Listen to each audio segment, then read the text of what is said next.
Hello and welcome to the last video for the Year 10 Anthology Poetry. This is looking at the poem Tissue by Imtiaz Dharker. Now, on showing my homework on the one of the posts I made about poetry, I linked you to these PowerPoints that I've been using for these videos. Rather than set you a task, what I'm going to suggest you do to start off with before you look at the poem is to look at the video that is attached on this link here, the slide that you see in front of you. It's an interview with Imtiaz Dharker that she gives to, I believe, an Indian TV kind of either online TV or broadcast TV. And basically, she just talks a little bit about what her kind of culture is, what she did when she was younger, sort of her writing, her identity, and her influences.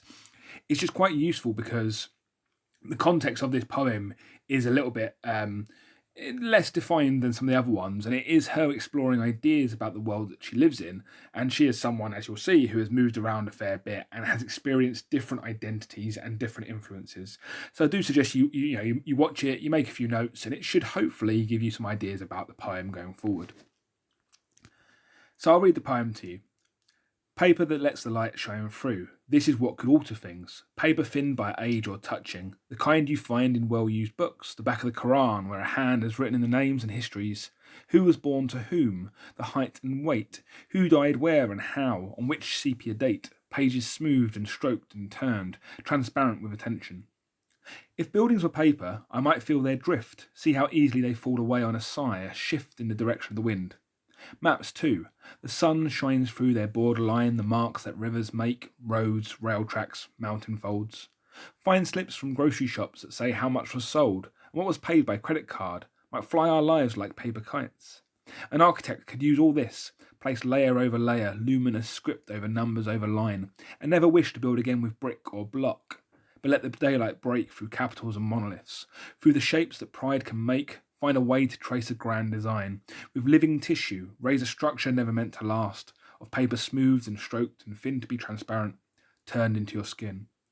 Now, as always, I've read it out to you. Just have a bit of a think. What do you think she's talking about? This is, I'm not going to lie to you, one of the more challenging poems, but primarily because there are multiple ways of looking at it, which actually could be a good thing, because as long as you can back up your kind of opinion on it, there's no kind of right or wrong answer with this one necessarily. It's more open to interpretation. I'll talk a little bit about some interpretations at the end to give you a bit of a sense of what you might think about, but again, it's completely up to you.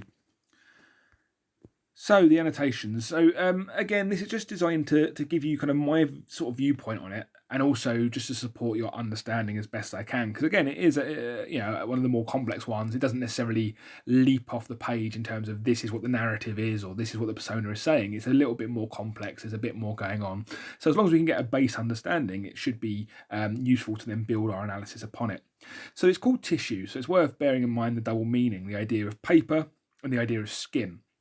Skin kind of holds us together, of course, but paper, it says holds communities and people together. You've got the idea, I guess, about things that are written on paper, like rules and laws or maps or various other things that we utilise in our day-to-day basis. And tissue or paper itself is quite an important, an integral part of kind of society, it would seem. And she talks straight away about paper that lets the light shine through. Her kind of overarching idea, and again, you can explore this later on the slides, you'll see kind of some ideas about this, seems to be, wouldn't the world be better if it was made of paper? Now, paper, to me, at least, suggests a transience, the idea being that you can kind of almost rip it up and start again. Things are less finite, things are less set in stone. There's a little bit more of a chance to transition between things in a way that the society that we have now perhaps doesn't have that. And she talked about paper as letting light shine through, and the idea of light representing hope perhaps. And she says paper thinned by age or touching. And she says about the idea that, I guess if you thin it by age or touching, it means it's been used a lot. So you could argue that the systems in society themselves have been used a lot. And the papers that we use to write things down have been used a lot. The maps and the religious texts have been used a lot. So the idea being that they are tangible things that we can touch and sort of see being utilised. She talks about the back of the Quran, and I sort of said here, identifies areas of conflict. This is up for interpretation. I think, firstly, she identifies the fact that, the idea of paper and religious texts and the fact that they're kind of fundamental quite often to our understanding of the world around us. But also she mentions, sort of by name, and it's often, religion and, even going back to the idea of maps as well. stuff that's on paper sometimes causes a lot of conflict. The idea about people battling over the ideas about what religion is saying to us, different religions, the idea of people, fighting over boundaries and borders on maps. So actually, there is a hint here at the idea of conflict, perhaps. Then she talks about the idea of hand as written in the names and histories and who was born to whom. And she's kind of here seems to be talking a bit more about the stories that have been passed down. Like society, we pass down our things. Someone, a grandparent will pass down a story to your parents and then will pass down to you. Or, you'll pass a story on to a friend who'll pass it down to their brother and sister. It's that idea that we kind of pass things on to people and they become part of our kind of society. And she talks about the idea, again, still exploring this idea of the book and the histories. She talks about the sepia date, the idea being that, sepia being an adjective, it sort of suggests old age here at this point. And again, suggests that these things have been around for years and are kind of worth perhaps engaging with a bit more. And she kind of talks about the smoothed and stroked and turned, all verbs, and the idea of being transparent with attention, the fact that, people are engaging with this kind of sort of thing, the actual physical engagement with this society, perhaps. As it goes on, she says, when I tried to read it out, I tried to give a bit of a pause here, because it's as if she sort of sets up a thing at the start, and then this is a bit of a transition. If buildings were paper, the conditional, if buildings were paper, I might feel their drift. She begins to imagine this different world, and to me, buildings here are representative perhaps of society, work, jobs, money, these things that society kind of celebrates, but perhaps shouldn't be the focal point of our society. Again, it's up to you whether you interpret it the same way. And she's almost saying, like, if things changed, she might understand them better. If things, if buildings were paper, more transient, more kind of, we rip up and start again, she'd feel their drift. She'd understand kind of what they're about. Even then, she says, I might feel their drift. She's not even too sure about that. She's kind of almost hypothesizing about an idea. And she says they fall away on a sigh, a shift in the direction of the wind. And the idea of this changing or fluid society that she's trying to explore here, the fact that, a simple shift of the wind can change everything. She then moves on to maps 2, and this kind of goes back a little bit to what we were talking about in terms of the ideas around conflict, or ideas around the insignificance of paper. The sun shines through their borderlines, the marks that rivers make, roads, rail tracks, mountain folds. Even though on the whole, rivers and mountains are natural, she's listing a mixture of the natural and the man-made here, and the impact they have on the land. And in some ways, this mixture of natural and man-made potentially is talking about the idea that she hopes that we will overcome some of these conflicts that we have over these things, people fighting over the land and people fighting over the differences of opinion from one country to another, perhaps. Again, it's kind of up to you how you interpret that, but it is a good use of listing, and it does quite clearly bring kind of the man-made and the natural together, which is perhaps what she's hoping for in the long run. So as we go further forward, so find slips from grocery shops that say how much was sold and what was paid by credit card. To me, this is a focus obviously on money, the idea of the credit card and receipts, and it seems to be the negative impact, because she goes on to say in the simile, they might fly our lives like paper kites. To me, flying our lives implies an element of control here. So in some ways, they're guiding us, they're controlling us, and we're sort of driven somewhat by money. But also the idea of the paper kites and the fact that it kind of, is flying away, you could argue again, maybe links to ideas around how money runs out, or money is as lacking in importance perhaps as a paper kite. A paper kite is quite pretty and quite nice, but it's not fundamentally important to our existence. So perhaps she's trying to show both sides there, and again, it's up to you how you interpret that. In terms of structure, there's a few examples. The whole way through, it's fair, there's no kind of clear rhyme scheme necessarily, but what she does use a lot of is enjambment.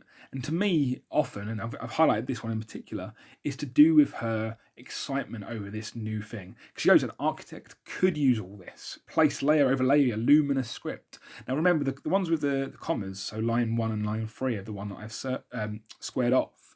That's not enjambment, but luminous, and then even brick to block. She does enjambment over 2 stanzas, which implies that her kind of, her thought process is continuing, and she's so excited about talking about this that it kind of goes from one to the next, and she can't kind of stop herself in developing this new world that she's imagining, basically.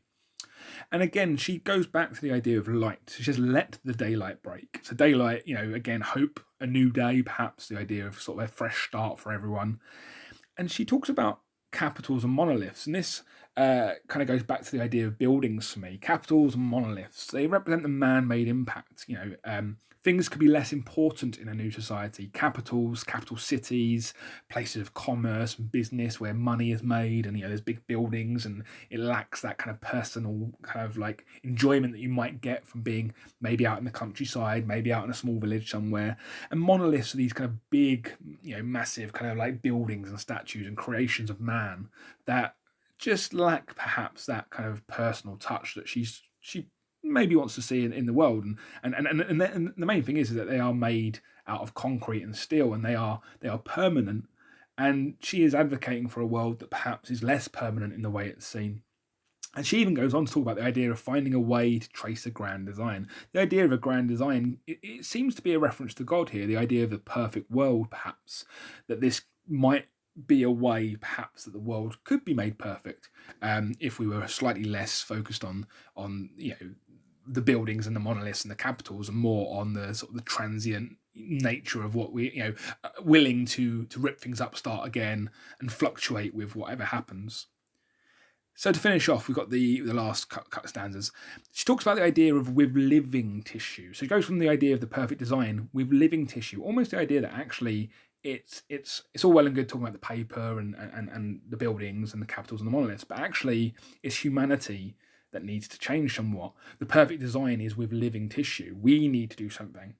And it says about the idea of raising a structure never meant to last. And this is that idea of the society that maybe should be more fluid or open to change. As things change, it should be able to respond, should be less rigid, based on how it kind of perceives the world around it.